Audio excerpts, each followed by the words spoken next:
¿Por qué? Porque el perfecto amor ayuda a vencer los temores. En la segunda parte de este versículo 18 que estamos examinando, dice el apóstol Juan, el que teme espera el castigo, así que no ha sido perfeccionado en el amor. Hemos dicho anteriormente que el temor es lo contrario al amor. No puede haber temor en un verdadero amor. Pensemos por un momento este cuadro. Si alguien teme que va a perder la salvación, entonces no ha sido perfeccionado en el amor. Si anda temiendo que su nombre va a ser borrado del libro de la vida, no ha sido perfeccionado en el amor. Si teme que el diablo lo va a acosar y hacer caer, no ha sido perfeccionado en el amor. Si teme que algún hermano no lo ame o no lo vaya a saludar pensando que tiene algo contra él, no ha sido perfeccionado en el amor.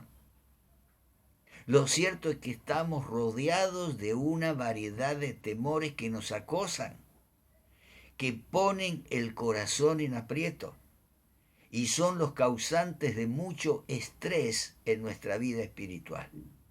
Y yo me animo a decir que aún mucho más del estrés, de enfermedades mentales causadas por el temor. Fobias. Este mismo versículo 18 nos habla de un temor que genera desconfianza. Y es lo que tiene que ver con la venida de Cristo. Esto es, si seré juzgado o condenado. Y me quedaré para su regreso. Debemos pues recordar que el ser perfeccionado en el amor nos libera de esta angustia. Tenemos la seguridad de nuestra salvación, porque el Señor dijo, a mis ovejas nadie las arrebatará de mi mano. Mientras seamos ovejas, tenemos la plena seguridad que nada ni nadie nos arrebatará de la presencia del Señor. El temor lleva en su naturaleza el castigo. En el mismo versículo 18 nos encontramos con una declaración que nos hace recordar uno de los serios problemas que tiene el miedo o el temor en nuestras vidas. Juan nos dice, el temor lleva en sí castigo. Es el pensamiento que anticipa que algo va a salir mal. De allí que el temor se convierta en una sensación que presagia siempre el fracaso. Muchas personas no avanzan en la vida ni toman riesgo porque simplemente creen que van a fracasar. Por eso se habla que el temor llega a ser una característica indeleble de aquellos que esperan recibir castigo. Esto es lo que hace que muchos creyentes vivan controlados por el temor, que aunque han conocido el amor de Dios, todavía luchan con esa sensación que no les hace del todo felices. Y es que el temor, que muchas veces nos esclaviza, tiene que ver con la forma como también concebimos a Dios. ¿Le tememos a Dios porque lo amamos o le tememos porque creemos que nos puede castigar? Cristo llevó nuestros temores, dice Isaías allí en el capítulo 56. La falta de una seguridad eterna y de una relación íntima con el Señor nos hace tener un falso temor de Dios, porque a lo mejor lo vemos como un juez, como un rey o como un legislador, y Él vendrá como juez en su segunda venida, pero en este momento Él es nuestro abogado defensor. Él aboga por nosotros sentado a la derecha del Padre. Una visión distorsionada viendo a Dios como un Dios castigador, opresor,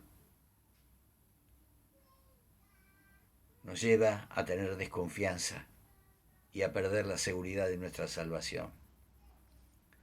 En cambio, una visión del Dios que es amor, bondad misericordia, lo que hace es esperar de Él bendiciones en lugar de castigo. Necesitamos sacar de nuestras vidas este concepto de Dios. Dios es amor. No deberíamos dejar que el temor sea como la espada de Damocles que está allí balanceándose sobre nuestras cabezas para caer ante nosotros ante el primer movimiento. Ya el castigo sobre nuestros pecados, Dios lo puso sobre su amado Hijo.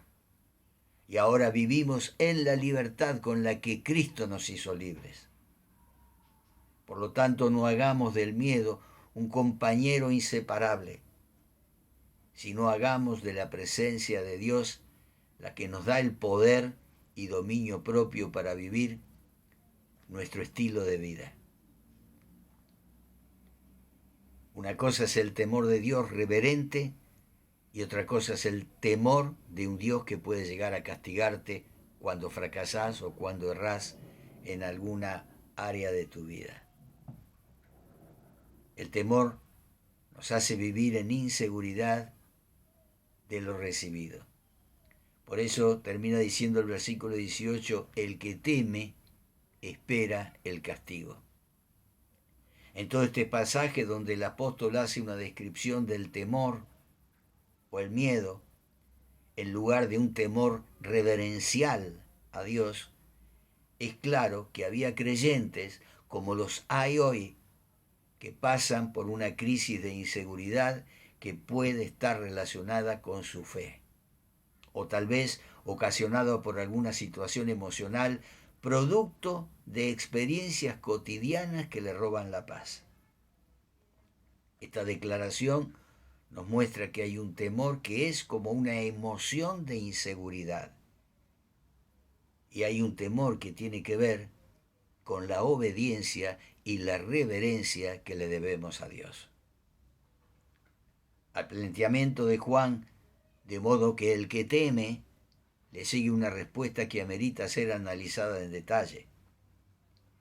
Si bien es cierto que ya hablamos de la perfección del verdadero amor, representado, por supuesto, en la persona de Dios y encarnado en su Hijo Jesucristo, pudiera darse el caso que hay alguna cantidad de creyentes que no han sido perfeccionados en ese amor. Y esto nos trae inseguridad. En cambio, el creyente debiera ser una persona más segura del mundo. Los demás debieran ver en nosotros, en los creyentes, tal seguridad que descubran que el Evangelio vale la pena de ser vivido.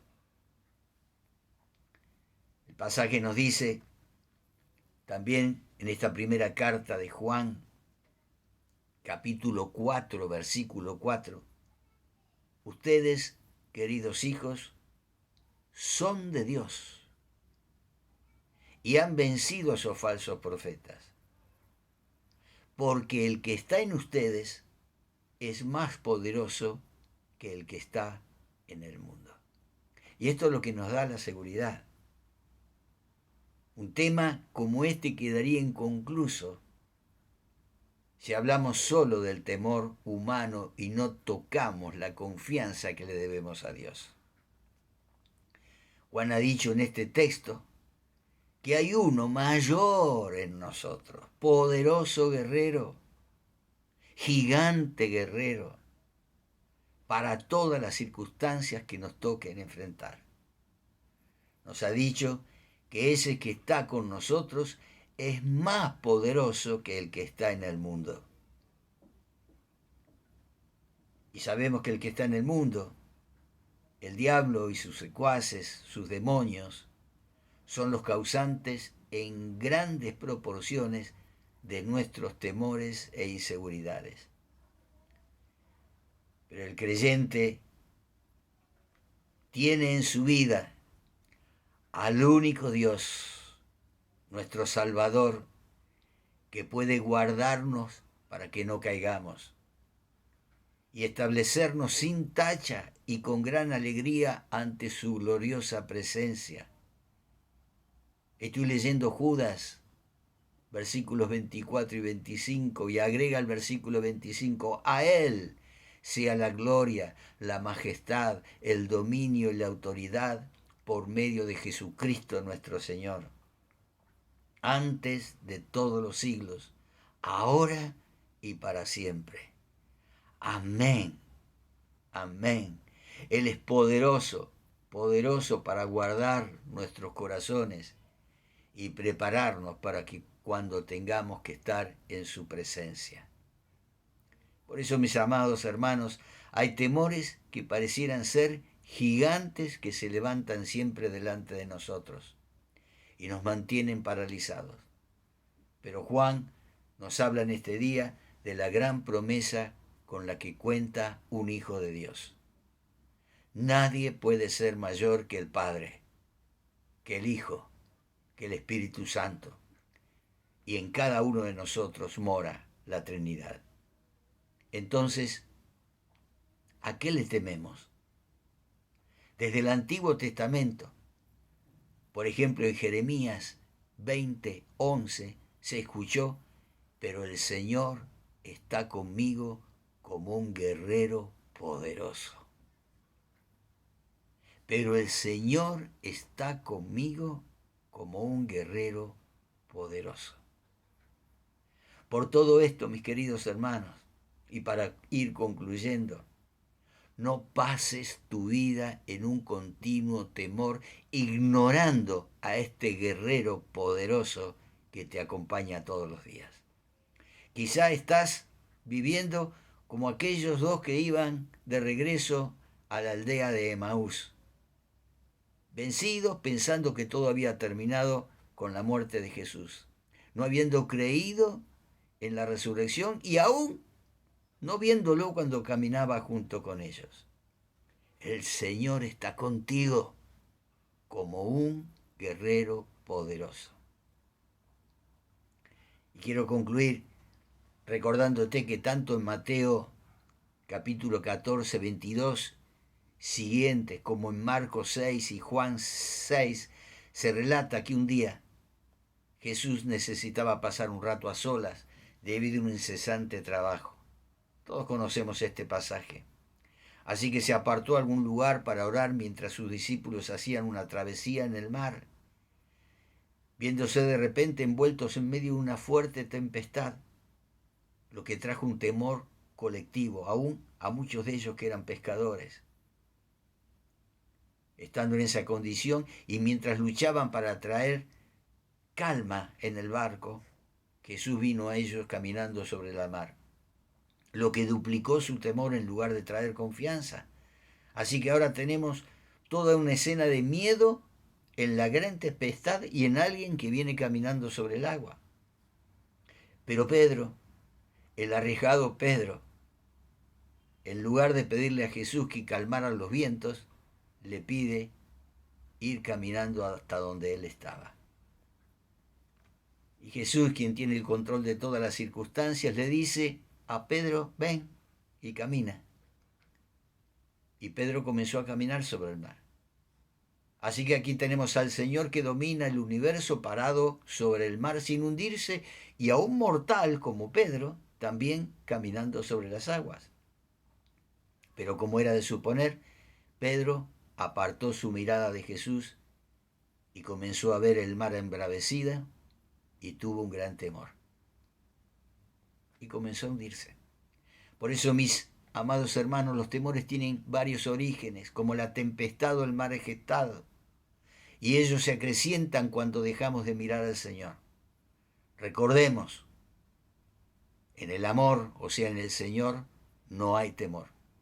Echa fuera de tu vida todo temor, perfeccionando tu amor en el Señor. Y digamos como el salmista, cuando siento miedo, pongo en ti mi confianza. Salmo 56, 3. Recordá que el amor perfecto echa fuera el temor. Y espero que lo eche fuera de tu vida. Así sea. Dios te bendiga.